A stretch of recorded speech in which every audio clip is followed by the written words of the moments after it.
এখন আমি আমার পেন টুল দিয়ে যেটা ড্র করলাম, আগের বার কিন্তু আমি ফিল কালার দিই নাই, আমি করছিলাম স্ট্রোক কালার। কারণ হচ্ছে তখন আমার যে আমি যেটা শেপ যেটা আঁকছিলাম সেটা কিন্তু ইনকমপ্লিট ছিল। ইনকমপ্লিট থাকার কারণে ওইটার শেপটা বোঝা যাচ্ছিল না, সেজন্য আমি এটাকে স্ট্রোক কালার দিয়ে ফিল কালারটাকে আমি লাল করে দিচ্ছিলাম। এখন আমি এটা কমপ্লিট করছি। কমপ্লিট করার পরে এখন আমি যদি টাইপ অনে পাথ টুল দেই, তাহলে খেয়াল করেন, দেখেন লেখাটা হয়েছে কিন্তু পাথের উপরে, ভিতরে আসবে না, কারণ এটার নামই হচ্ছে টাইপ অনে পাথ, পাথের উপর লিখবে। এটা শেপটা যে পাথ, যে স্ট্রোক, শেপটার যে স্ট্রোক, সেই স্ট্রোকের উপরে লেখাটা হবে। শেপের ভিতরে লেখার জন্য হচ্ছে এরিয়া টাইপ টুল। বুঝে গেছে? হ্যাঁ বুঝছি। আচ্ছা, আর কারো কোনো কনফিউশন নেই?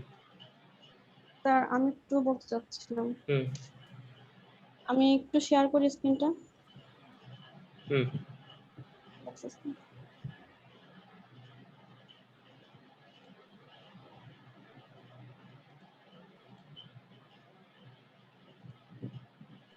হুম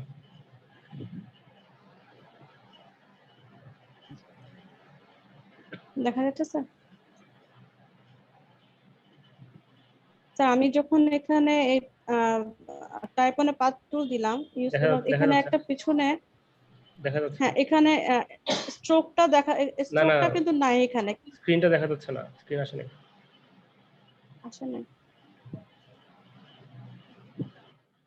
আসছে? এখন আসছে। কিসে? হ্যাঁ এখানে পিছনে একটা হালকা পিঙ্ক কালার একটা পাথ রয়ে গেছে, এটা কেন এটা যাচ্ছে না? লেখার পিছনে একটা স্ট্রোক রয়ে গেছে।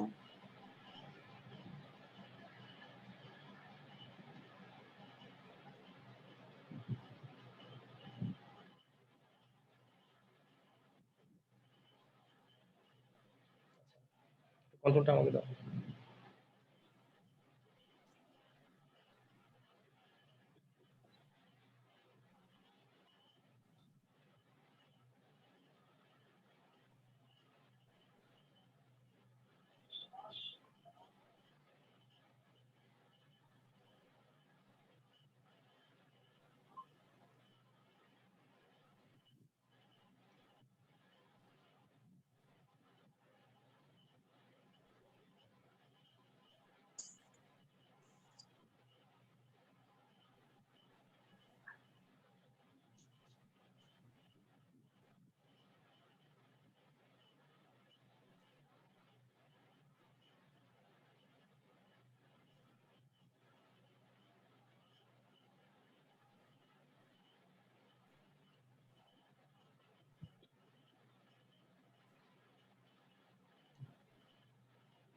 কন্ট্রোলটা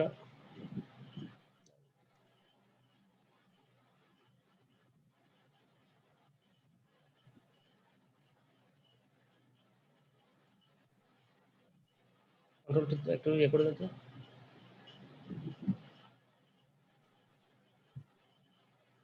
কন্ট্রোলটা ক্যান্সেল করে দাও।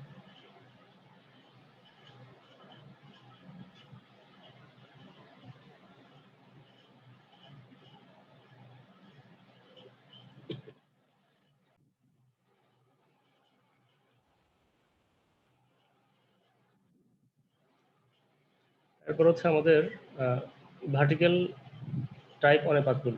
এটা হচ্ছে আমরা একটা একটা ভার্টিক্যাল একটা লাইন ড্র করলাম, যেটা আমরা স্ট্রোক দিলাম, একটা 0.1 একটা স্ট্রোক দিলাম। এবার আমরা ভার্টিক্যাল টাইপ অনে পাথ টুল যদি আমরা দিই, ভার্টিক্যালি আসবে আর কি, লেখাগুলো ভার্টিক্যালি আসবে। ক্লিয়ার? আচ্ছা, এবার আমাদের টাইপের পাথ টুলের টাইপ টুলের এখানে আমাদের সর্বশেষ টুলটা দেখি। এটা হচ্ছে টাচ টাইপ টুল। টাচ টাইপ টুল মানে কোনো একটা আমরা যদি আমরা একটা এরিয়া ড্র করলাম, আমরা চেঞ্জ করি।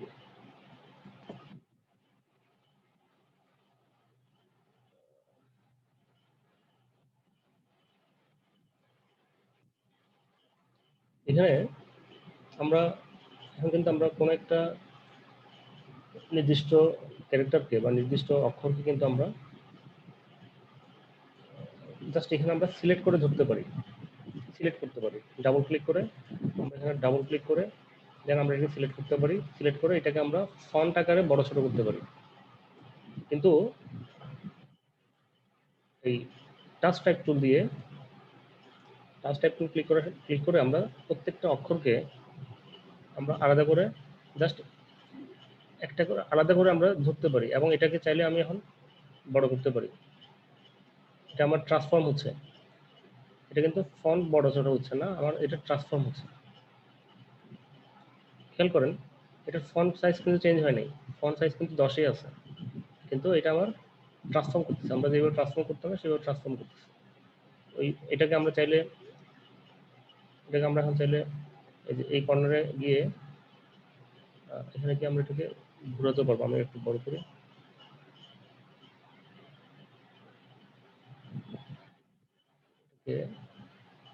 এটাকে ঘোরানো যায়। আচ্ছা রাখেন এখন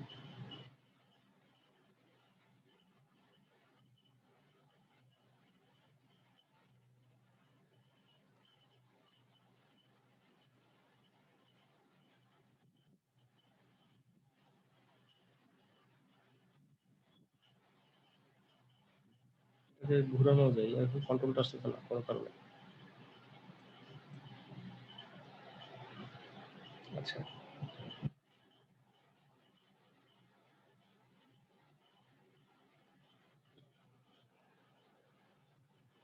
টাচ টাইপ টুল দিয়ে আমরা যে কোনো অক্ষরকে ভিতরে যে কোনো একটা অক্ষরকে আমরা এইভাবে জাস্ট সিঙ্গেল ক্লিক করে আমরা ধরে এটাকে আমরা এডিট করতে পারি।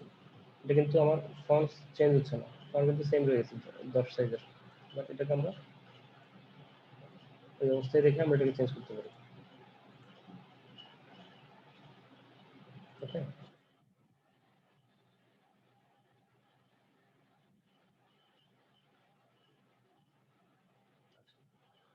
আমাদের এখানে টুলবারে যা যা টুল ছিল সবগুলো শেষ করলাম। এখন আমরা কিছু বাড়তি জিনিস দেখবো, সেটা হচ্ছে আমরা ইয়েতেও দেখে এসেছি ফটোশপে। সেটা হচ্ছে এই এটার বাড়তি কিছু কন্ট্রোলার আছে, সেটা আমরা এখানে ক্যারেক্টারে ক্লিক করলেও পেতে পারি, ক্যারেক্টার ক্লিক করলেও পেতে পারি, অথবা উইন্ডোতে ক্লিক করে টাইপে গিয়ে ক্যারেক্টারে ক্লিক করে আমরা আনতে পারি, অথবা কিবোর্ডে কন্ট্রোল টি দিয়ে আনতে পারি। তিনভাবে আনতে পারি। একটা হচ্ছে এখানে যে ক্যারেক্টার আছে এই ক্যারেক্টারে আমরা ক্লিক করলে আসবে এই কন্ট্রোলারগুলো, দেখাচ্ছি আমি এগুলো। অথবা উইন্ডোতে ক্লিক করে টাইপে ক্লিক করে ক্যারেক্টারে দিলেও আসবে, অথবা কিবোর্ডে কন্ট্রোল প্লাস টি আসবে। আচ্ছা, আসার পরে এই কন্ট্রোলার থেকে আমরা কি করতে পারি, এখানে 3 ধরনেরই আছে, ক্যারেক্টার, প্যারাগ্রাফ, ওপেন টাইপ। আমি ওপেন টাইপ তেমন একটা দরকার নেই, ফাংশন আপনার দরকার নেই, আমরা প্যারাগ্রাফ এবং ক্যারেক্টার নিয়ে আমরা কাজ করি। তো ক্যারেক্টারে এখান থেকে আমরা আমাদের ফন্টটাকে চেঞ্জ করতে পারি, ফন্টটাকে আমরা চেঞ্জ করতে পারি। এখান থেকে ফন্টের স্টাইলগুলো আমরা চেঞ্জ করতে পারি। এখানে এটার একটাই মাত্র স্টাইল আছে এই ফ্যামিলিতে, সেজন্য এখানে আর কোনো স্টাইল আসা নেই। তাহলে আমরা এই কাজটা এখান থেকে করতে পারি। ফন্টের সাইজটা আমরা এখান থেকে বাড়াতে কমাতে পারি, যেটা আমরা এখানে করতাম সেটা আমরা এখানে বাড়াতে কমাতে পারি।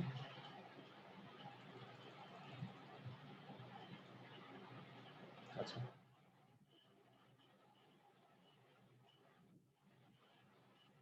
তারপরে আমরা এখান থেকে এই যে এটা দিয়ে এই যে লাইনগুলো আমাদের যে প্যারাগ্রাফটা লিখছি আমরা প্যারাগ্রাফটার, এই প্যারাগ্রাফের যে প্রত্যেকটা লাইনের মাঝখানে যে স্পেস গ্যাপটা, এই গ্যাপটাকে আমরা কমাতে বাড়াতে পারি। আমরা একদম অনেক কমাই করতে পারি, অথবা আমরা বাড়াতে পারি। প্রশ্ন হচ্ছে এটা আমরা কমাবো কেন বা বাড়াবো কেন? অনেক সময় হয় কি, ধরেন আমার এই ডিজাইনের আমি একটা ডিজাইন করতেছি, মনে করেন যে ডিজাইনের মধ্যে আমার এতটুকুর মধ্যে আমাকে আমার সম্পূর্ণ লেখাটাকে নিয়ে আসতে হবে, এটার মধ্যে আমার সমস্ত লেখা নিয়ে আসতে হবে। তো এটা আমরা দুভাবে করতে পারি। একটা হচ্ছে আমাদের ফন্টের সাইজটাকে কমাই দিতে পারি, এই যে ফন্টের সাইজটাকে কমাই দিতে পারি, অথবা লাইনের স্পেসিংটা কমাতে পারি। ফন্টের সাইজ কমানো হবে কি, লেখাগুলো ছোট হয়ে যাবে। বাট আমার যদি রিকোয়ারমেন্ট থাকে এরকম যে এই সাইজের ফন্টই থাকবে, এর চেয়ে বেশি ছোট হলে সেটা চোখে পড়া যাবে না বা আমার ডিজাইনের সাথে যাবে না, হ্যাঁ, অ্যাডজাস্ট হবে না, তখন আমরা কি করবো, এমন হতে পারে যে এখানে আরেকটা লাইন হয়তো বাদ পড়ে গেছে, বেশি না, শুধু একটা লাইন বা দুইটা লাইন হয়তো বাদ পড়ে গেছে। সেক্ষেত্রে আমরা কি করবো, লাইন স্পেসিংটা একটু কমাই দিব, কমাই দিয়ে আমার ওই লেখাটা, আমার সবগুলো লেখাও থাকবে, পাশাপাশি আমার ফন্টের সাইজ ছোট হবে না, কিন্তু আমার সবগুলো লেখা চলে আসবে। শুধু সামান্য একটু আমি লাইন স্পেসিং কমাই দিলাম। ওকে, আচ্ছা, দেন এটা কি স্ট্যান্ডার্ড সিলেকশন পরে আসি। আচ্ছা, এটা হলো আমাদের ক্যারেক্টারের মাঝখানে এই যে এটা হলো আমরা প্রথম, এটা দিয়ে আমরা লাইন স্পেসিংটা কমালাম।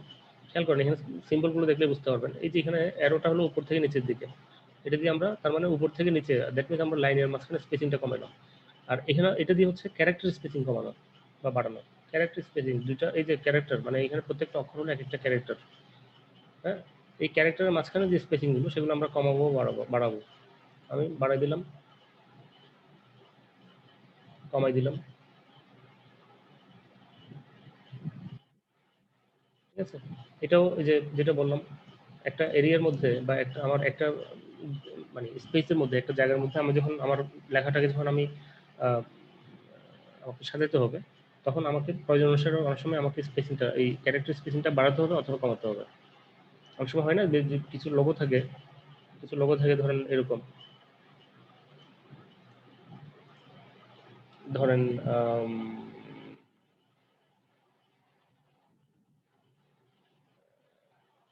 ধরেন রবি, মনে করেন একটেল, আগের যে একটেল ছিল, একটেলের আমি লোগোটা ড্র করতেছি না, ধরেন একটেল, মনে করেন লোগোটা ধরলাম আমি যে একটেলের লোগো, নিচে কি থাকে, নিচে একটা তাদের স্লোগানটা লেখা ছিল, ক্লিয়ারলি অ্যাহেড,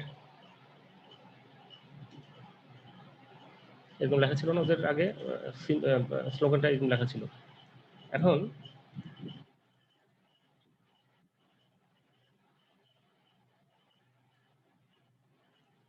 ক্লিয়ারলি অ্যাহেড,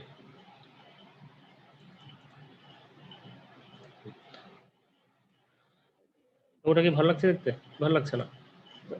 করে কি অনেক সময় এই যে লোগোর নিচে, মূল যে লোগোর নিচে যে ইয়াটা থাকে, স্লোগানটা থাকে, সেটা করে কি ওরা একটু স্প্রেড করে দেয়, একটু ছড়িয়ে দেয়, মানে এটার সাথে মিল রেখে এটাকে পুরোটা স্পেসিং গুলো বাড়াই দেয়। তখন আমাদের এইটা কাজে লাগবে, স্পেসিংটা অনেক বাড়াই দিলাম।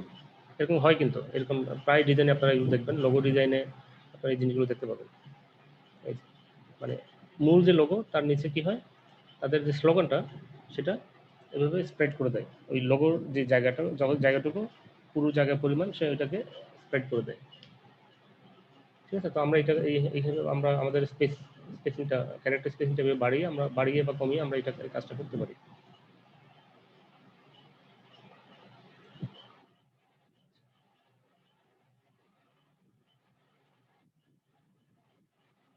কি করছে দেখেন, এটা হচ্ছে কি, আমার ফন্টের সাইজটাকে না বাড়িয়ে বা না কমিয়ে, আমার ফন্টগুলোকে, ফন্টের সাইজ কিন্তু আমি বাড়াই নাই, কি করছে, ফন্টগুলোকে উপরের দিকে আমি মানে অর্থাৎ লম্বা করে দিচ্ছি।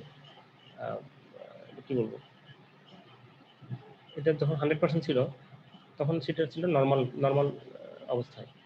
এবার এই ফন্টগুলোকে আমি লাইন স্পেসিং বাড়াই নেই, ক্যারেক্টার স্পেসিং বাড়াই কমাই নেই, ফন্টের সাইজও বাড়াই মানে চেঞ্জ করে নেই, না করে আমি যেটা করলাম, জাস্ট ফন্টটাকে লম্বা করে দিলাম, উপর দিকে বাড়াই দিলাম।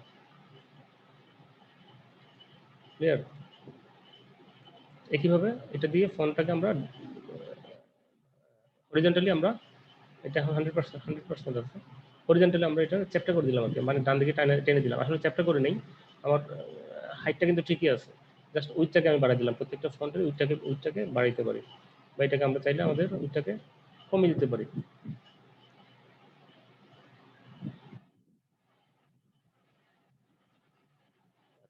আমরা 100 রাখি।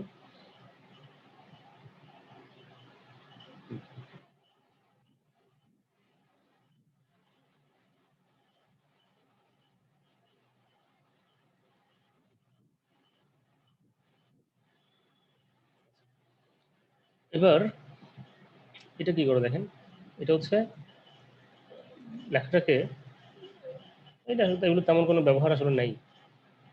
এটা হচ্ছে এই যে লেখাটাকে মানে আমার যে এরিয়াটা কিন্তু ঠিকই আছে, এরিয়া ঠিক রেখে লেখাটাকে উপর দিকে পাঠিয়ে দেওয়া, এটা তেমন কোনো ব্যবহার নেই। এটা আমি প্রয়োজন হলে আমি আমার কি করতে পারি, আমি এটাকে টেনে নিতে পারি উপর দিকে, তাই না? আচ্ছা, এটাকে আবার জিরোতে নিয়ে আসি। দেন হচ্ছে এটা হলো মানে এই যে প্রত্যেকটা অক্ষরকে, প্রত্যেকটা ক্যারেক্টারকে তার জায়গাতে ঘুরে দেওয়া, খেয়াল করেন, তার জায়গাতে আমরা এগুলো ঘুরে দিলাম, ডান দিকে ঘুরে গেছে, মনে যেন বৃষ্টি পড়ছে বা আরবি লেখার মতো মনে হচ্ছে। আচ্ছা, আর এখানে এগুলো তো আমরা ফটোশপে দেখছি। এটা হচ্ছে কোনো একটা লেখার সবগুলোকে অক্ষরকে যদি আমি চাই যে ক্যাপিটাল লেটার হয়ে যাবে, তাহলে আমি এখানে বিভিন্ন রকম লিখছি, ক্যাপিটাল লেটার আছে, স্মল লেটার আছে, বাট সবগুলো লেখাকে আমি একসাথে একটা ক্লিকে আমি সবগুলোকে ক্যাপিটাল করে দিলাম, আবার ক্লিক করলে আগের মতো হয়ে যাবে। ওকে, আচ্ছা, এটা হলো নিশ্চয়ই খেয়াল করেন প্রত্যেকটা প্যারার প্রথম অক্ষরটা আমার, আচ্ছা আবার ইয়ে করি ব্যাগে দিয়ে, আমার সবগুলো কিন্তু প্রথম অক্ষরটা হচ্ছে বড় হাতের, বাকিগুলো সব ছোট হাতের। এই অবস্থায় যদি আমি এটাকে সবগুলো ক্যাপিটাল করি, সবগুলো এক সমান হয়ে যাবে, সবগুলো ক্যাপিটাল হয়ে গেল বাট এক সমান। বাট এটা দিলে হবে কি, সবগুলো ক্যাপিটাল হবে কিন্তু প্রথম অক্ষরটা হবে একটু সাইজে বড়, বাকিগুলো হবে একটু সাইজে ছোট, মানে প্যারাগ্রাফের বা সরি সেন্টেন্সের, প্রত্যেকটা সেন্টেন্সের ফুল স্টপের পরে নতুন একটা সেন্টেন্স শুরু হলে সেই সেন্টেন্সের প্রথম অক্ষরটা হচ্ছে বড়, বাকিগুলো সব ছোট, কিন্তু সবগুলো ক্যাপিটাল। আচ্ছা, এটা দিলে হবে কি, এই যে আমরা করছিলাম সাবস্ক্রিপ্ট সুপার স্ক্রিপ্ট, এটা হলো সুপার স্ক্রিপ্ট, এটা হলো সাবস্ক্রিপ্ট, ফটোশপে করছিলাম। মনে করেন H2SO4, 4 কে আমরা এটা দিলাম, সাবস্ক্রিপ্টে চলে গেল, নিচে চলে গেল, এটা হলো নিচে চলে গেল। কিভাবে যদি আমরা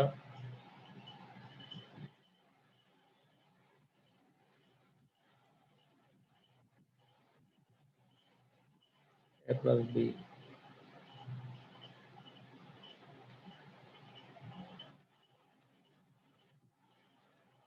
হোল স্কয়ার, এটাকে আমরা হোল স্কয়ার করবো, এটাকে দুটাকে ক্লিক করে আমরা সুপার স্ক্রিপ্টে নিয়ে গেলাম। আচ্ছা, এটা হলো আন্ডারলাইন হবে, এই লেখাটার নিচে আমি আন্ডারলাইন করতে চাই, আন্ডারলাইন দিব, এটা আন্ডারলাইন হবে। এটা হচ্ছে প্যাড কাটা, বিভিন্ন অফারের যে ইয়েগুলো থাকে বিজ্ঞাপনগুলো, সেখানে যে থাকে না প্রিভিয়াস অফার প্রেজেন্ট অফার, মানে প্রিভিয়াস প্রাইস প্রেজেন্ট প্রাইস, তো প্রিভিয়াস প্রাইস যেটা সেটাকে প্যাড কাটা থাকে, সেই কাজটা আমরা এটাতে করতে পারি। আচ্ছা, এবার আমরা প্যারাগ্রাফে আর কিছু ফাংশন দেখবো। আমরা গেলাম প্যারাগ্রাফে, এখানে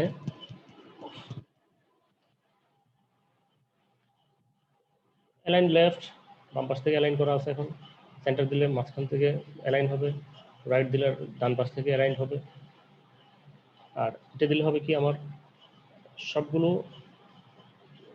জাস্টিফাইড হবে, মানে হলো, আচ্ছা আমি, হ্যাঁ এখানে দেখেন এই যে লেখাটা সবগুলো লাইন কিন্তু সমান না, ডান পাশে সবগুলো লাইন সমান না, এই সমান করার জন্য হচ্ছে আমার এটা, এগুলো কিন্তু আমাদের ইলাস্ট্রেটর খুব বেশি প্রয়োজন হবে, ফটোশপে আমাদের বেশি প্রয়োজন হয় নাই, কারণ ফটোশপে আমরা কিন্তু তেমন লেখালেখি করি নাই, লেখালেখি তেমন প্রয়োজনও নেই ফটোশপে, কারণ হচ্ছে ফটোশপটা আসলে টাইপোগ্রাফির জন্য, টাইপোগ্রাফির কোনো কাজ হবে না ফটোশপে, খুব রেয়ারলি হবে আর কি। আর যেহেতু প্রিন্টিং এর কাজগুলো সব হয় ইলাস্ট্রেটর দিয়ে, সো আমাদের এগুলো কিন্তু খুব বেশি প্রয়োজন হবে, এগুলো প্র্যাকটিস করুন বেশি করে। তো এটা দিয়ে হচ্ছে আমাদের সবগুলো জাস্টিফাইড, মানে সবগুলো বামে এবং ডানে কিন্তু সমান, শুধুমাত্র শেষের লাইনটা হবে মানে লেফট অ্যালাইন হবে। তার কারণ শেষের লাইনটা যদি এটা যদি এখানে ছড়াই যায়, তাহলে কি হবে, অক্ষরগুলো মাঝখানে যে স্পেসগুলো বেড়ে যাবে, সেটা আমরা দেখব। আচ্ছা, এটা হলো সবগুলো জাস্টিফাইড হবে, বাট শেষের লাইনটা হবে মাঝখান থেকে, শেষের লাইনটা মাঝখানে। আচ্ছা আমরা এখানে এই অংশটা বাদ দিই, তাহলে শেষের লাইনটা বুঝতে পারবো। শেষের লাইনটা মাঝখানে, এখানে সবগুলো জাস্টিফাইড, শেষের লাইনটা বাম পাশ থেকে। সব এটা হলো জাস্টিফাইড, শেষের লাইনটা ডান পাশে। আর এটা দিলে হবে কি, সবগুলো জাস্টিফাইড হয়ে যাবে ইনক্লুডিং শেষের লাইন। দেখেন কি হলো, অক্ষরগুলো এই সেন্টেন্স সরি ওয়ার্ডগুলো সব স্প্রেড হয়ে গেছে, স্প্রেড হয়ে মিলে গেছে। আচ্ছা আমরা নর্মালি এটাই হয়, এই জাস্টিফাইড এটাই ইউজ করে। এখানে আর কিছু অপশন আছে, এগুলো একটু দেখাই। এটা হচ্ছে পুরো লেখাটা আমার বাম পাশ থেকে একটু ডানের দিকে সরে আসছে, ঠিক আছে? এটা আমরা 0 করে দিই।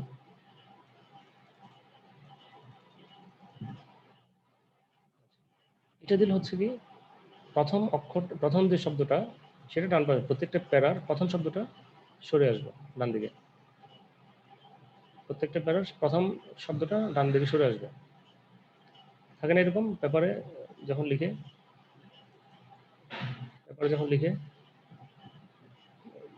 থাকে এই ধরনের অনেক সময় স্টাইল থাকে এরকম, প্যারাগ্রাফটা প্রতিটা প্যারার প্রথম শব্দটা ডান পাশ থেকে, প্রথম লাইনটা ডান দিকে একটু সরে আসছে। এটাকে আমরা আবার 0 করে দিই।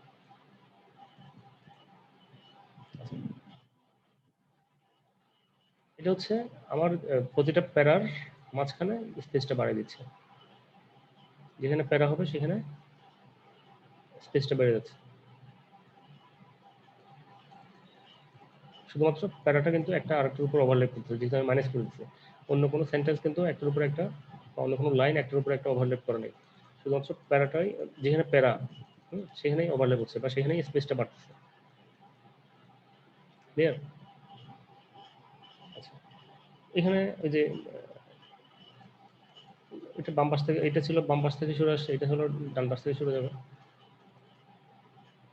আর এখানে হচ্ছে একই জিনিস।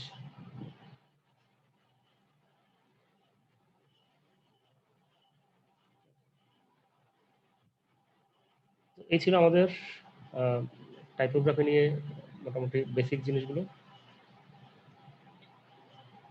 এতটুকু পর্যন্ত কারো যদি কোনো সমস্যা থাকে আমাকে বলেন, রিপিট করবো। আর কিছু জিনিস দেখবো আমরা টাইপোগ্রাফি নিয়ে। এবার আমাদের এই যে টুলগুলো শেষ, এবং আমাদের ক্যারেক্টারের যে কন্ট্রোলিং সেটাও শেষ। এবার আমরা কিছু বাড়তি জিনিস দেখবো যেগুলো আমাদের কাজে লাগবে, বিভিন্ন ডিজাইনের সময় আমাদের কাজে লাগবে। তো আমরা টাইপ টুল নিলাম, পয়েন্ট টাইপ টুল নিলে আমরা ধরেন কি লিখবো, লার্নিং স্টাইল থাকে, এটাকে আমরা একটু ফন্ট সাইজটা একটু বড় করলাম, এটাকে আমরা সবগুলো ক্যাপিটাল করে দিলাম। ফন্টটাকে একটু চেঞ্জ করে দিই।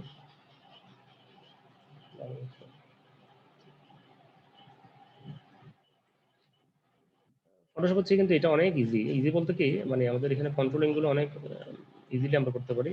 আমরা এখানে কিন্তু এই যে কি করলাম, এটাকে ফন্ট গুলোকে আমরা কিন্তু এখান থেকেও চেঞ্জ করতে পারি ফন্ট সাইজ, অথবা এটা ক্লিক করে ধরে, এই যে ধরে কিন্তু আমরা এটা বড় ছোট করতে পারি, অন্যান্য শেপের মতোই আমরা এটাকে বড় ছোট করতে পারি।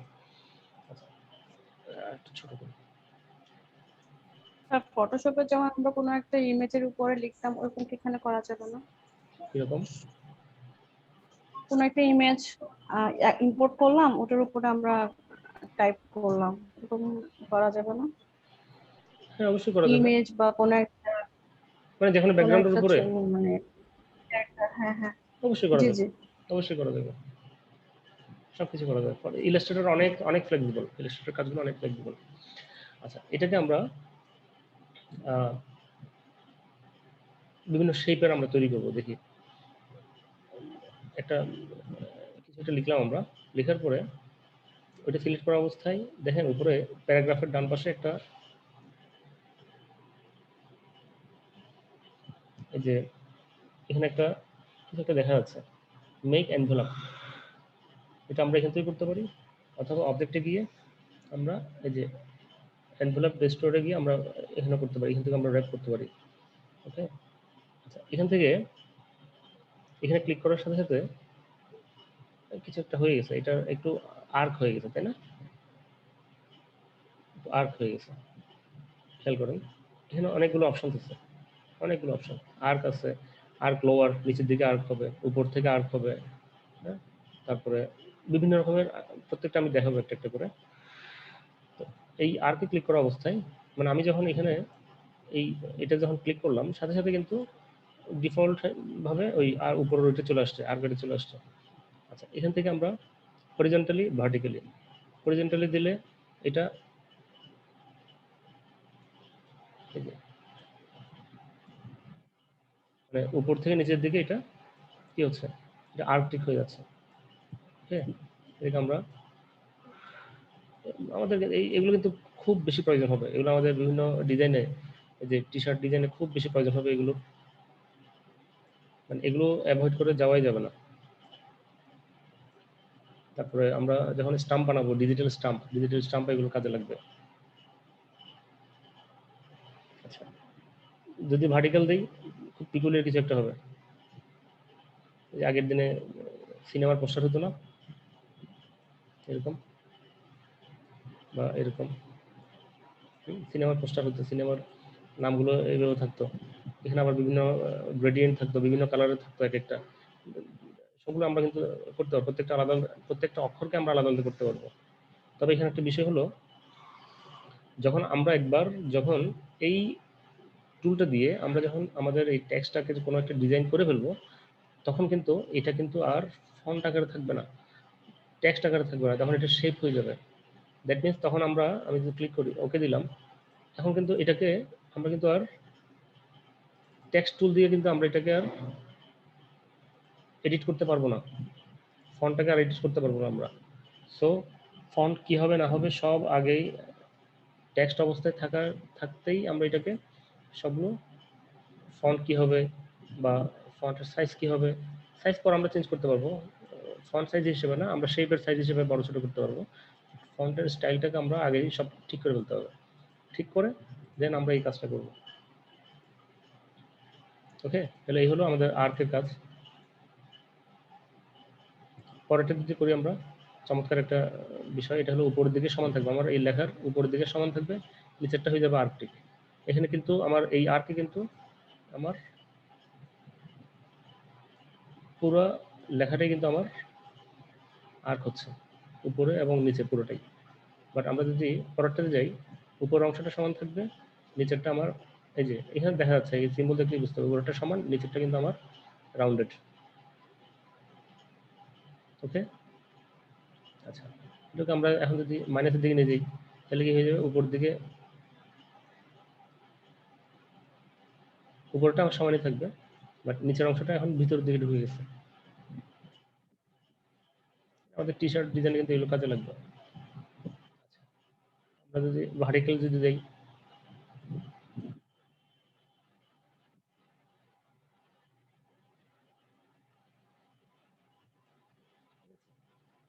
আমরা পরেরটা যাই, এটা দেখা যাচ্ছে উল্টাটা, নিচের অংশ সেম থাকবে, আমার উপরটা ব্যান্ড হবে। কি হলো, নিচের অংশটা আমার সেম থাকবে, সমান থাকবে, উপরটা আমার ব্যান্ড হবে। ডান দিকে গেলে প্লাস হচ্ছে মানে পজিটিভ উপর দিকে যাচ্ছে, আর বাম দিকে গেলে নিচের দিকে আসবে। নিচের দিকে যদি এমন পর্যায়ে আসি, এই লেখাটা তখন আবার উল্টাই গেল, একদম কমপ্লিটলি উল্টাই গেল।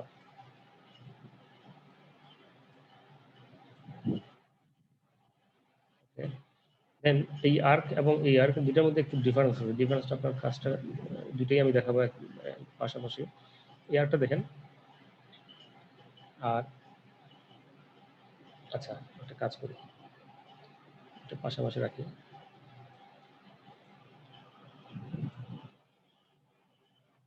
করলাম আমি আর্ক, হরিজন্টালি করলাম, পজিটিভ কিছু করলাম, আর এটা কি করলাম আমি, এই আর্কটা, এটা হচ্ছে ডিফারেন্সটা দেখেন। ডিফারেন্সটা হচ্ছে এইটাতে আর্ক হওয়ার সময় আমার অক্ষরগুলোর, এই যে আমার যে অক্ষরগুলো আছে, ক্যারেক্টারগুলো, এগুলো কিন্তু আমার আর্কের সাথে সাথে এগুলো মানে এগুলোর কি বলবো, এগুলো কিন্তু এগুলো ঘুরে গেছে, পজিশনটা কিন্তু ঘুরে গেছে, বাট এটার কিন্তু পজিশন ঘুরে নাই। পজিশন ঘুরে নাই, শুধুমাত্র আমার অক্ষরগুলো উপরে নিচে চলে গেছে, নিচে উপর নিচে চলে গিয়ে আমার এটা একটা আর্ক দেখাচ্ছে। বুঝতে পারছেন ডিফারেন্সটা? এখানে আমার অক্ষরগুলো কিন্তু ঘুরে নাই, জাস্ট অক্ষরগুলো যে যেখানে ছিল সেখানেই উপর নিচে গিয়ে সে কিন্তু একটা আর্ক তৈরি করছে, বাট এখানে অক্ষর কিন্তু ঘুরে গেছে।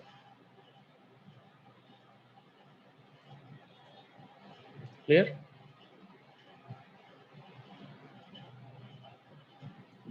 ক্লিয়ার। ওটা যদি আমরা, এটা কি বাল্জ? আচ্ছা, এটা দেখাচ্ছে দুই পাশটা আমার,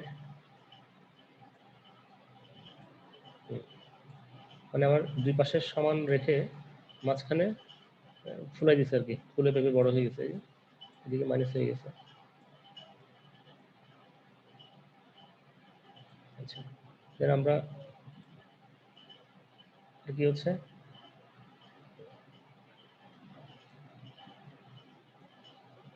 পিকুলিয়ার একটা শেপ হচ্ছে না?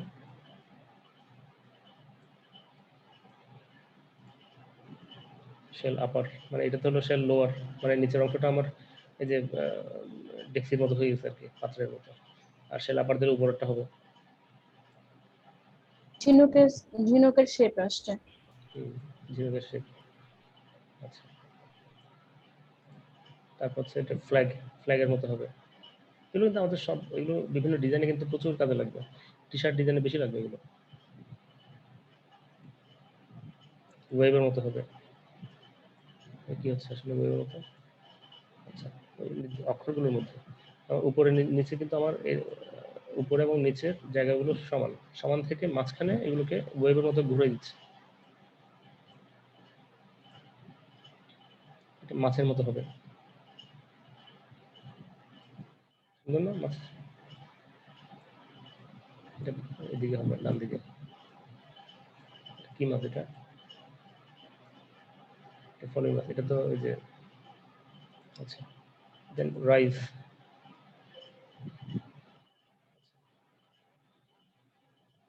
বিভিন্ন স্টাইল আছে এখানে, প্র্যাকটিস করতে হবে।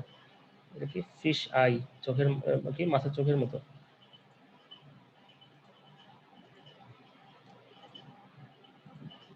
এগুলো অবসর সময় আপনারা এগুলো নিয়ে কাজ করবেন। হ্যাঁ,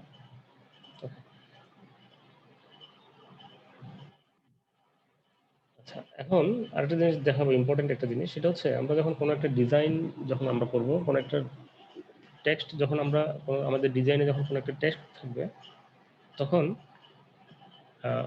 এই লেখাটা, এই ডিজাইনটা যখন আমি কোনো ক্লায়েন্টকে ডেলিভারি দিব, ডেলিভারি দেওয়ার সময় ক্লায়েন্ট কী করবে, আমি যে ডিজাইনটা দিলাম তাকে আমি সফট কপিও দিব, হার্ড কপিও দিব। যখন আমরা সফট কপি দিব অথবা যখন আমরা পিডিএফ আকারে দিব, ক্লায়েন্টকে কিন্তু অনেক সময় ম্যাক্সিমাম টাইম আমাদেরকে পিডিএফ আকারে দিতে হবে। যখন আমরা পিডিএফ আকারে দিব, তখন এই ডিজাইনটা সে যখন তার কম্পিউটারে ওপেন করবে, যেই ফন্টটা আমি ইউজ করছি এই ফন্টটা যদি তার কম্পিউটারে না থাকে, তাহলে কিন্তু আমার এই ডিজাইনটা নষ্ট হয়ে যাবে। বুঝতে পারছে? ধরেন আমার এখানে ফন্ট আমি ইউজ করছি হলো ইমপ্যাক্ট। এখন এই ইমপ্যাক্ট ফন্টটা যদি আমি যে ক্লায়েন্টকে পাঠালাম, তার কম্পিউটারে যদি এই ইমপ্যাক্ট ফন্টটা যদি ইনস্টল করা না থাকে, তাহলে সে যখন এই ডিজাইনটা, এই ফাইলটা যখন ওপেন করবে, তখন কিন্তু এটা যদি তার ওখানে না থাকে, তাহলে তো এই ফন্টটা সে পাবে না। না পেলে তখন সে কী করবে, অন্য ফন্ট নিয়ে নেবে। তাহলে ফন্টের উপর কিন্তু ডিজাইন অনেকাংশে নির্ভর করে। আমি যে ফন্টটা দিলাম সেই ফন্টটা যদি তার ওখানে না থাকে, অন্য ফন্টের ডিজাইনটা ওপেন হবে, তখন কিন্তু আপনার ফন্টটা চেঞ্জ হয়ে যাবে, আপনার ডিজাইনটা নষ্ট হয়ে যাবে। সেজন্য আমরা যখন ক্লায়েন্টকে ডেলিভারি দিব, তখন আমরা এটাকে আউটলাইন করে দিতে হবে। আউটলাইন করে দিতে হবে, মানে এখন এটা আছে ফন্ট আকারে, খেয়াল করেন, এটা এখন ফন্ট পুরোটা একটা টেক্সট আকারে আছে। এটাকে যখন আমরা রাইট বাটন ক্লিক করে ক্রিয়েট আউটলাইন দিব, ক্রিয়েট আউটলাইন যখন আমরা দিব, তখন এটা কিন্তু আর ফন্ট নেই, এটা টেক্সট নেই। দেখেন উপরে কিন্তু ওই কন্ট্রোলারগুলো নাই, ফন্ট বড় ছোট বা ফন্ট চেঞ্জ করার যে কন্ট্রোলগুলো সেগুলো নাই, যেটা এটার ক্ষেত্রে আছে। এটার ক্ষেত্রে উপরে ফন্ট এবং সাইজ সবগুলো আছে, বাট এটার ক্ষেত্রে নাই, কারণ এটা আমি আউটলাইন করে দিচ্ছি। এখন এই ডিজাইনটা ক্লায়েন্ট যদি তার কম্পিউটারে যদি ওপেন করে, তাহলে এই ফন্টটা কিন্তু আর এফেক্টেড হবে না, কারণ এটা এখন শেপ হয়ে গেছে, প্রত্যেকটা ফন্ট প্রত্যেকটা অক্ষর কিন্তু শেপ হয়ে গেছে। ক্লিয়ার? এগুলো এখন আর ফন্ট আকারে নাই, এগুলো আমি এখন আর একবার একটু বলেন তো। মানে হচ্ছে যখন আমরা যেমন এটা টেক্সট, হ্যাঁ এটা একটা লেখা টেক্সট, এটা ফন্ট ইম্প্যাক্ট রেগুলার, মানে স্টাইল হলো রেগুলার, সাইজ হচ্ছে 32। এখন এই ডিজাইনটা যদি আমি ক্লায়েন্টকে পাঠাই, এই ধরনের এটা আমি সেভ করলাম পিডিএফ এ, ফাইলে গিয়ে সেভ এতে গিয়ে আমি পিডিএফ এ সেভ করলাম, এখান থেকে আমরা পিডিএফ দিলাম, ক্লায়েন্টকে কিন্তু আমাদের ম্যাক্সিমাম টাইমে আমাদের পিডিএফ আকারে সেভ ডিজাইন পাঠাতে হবে।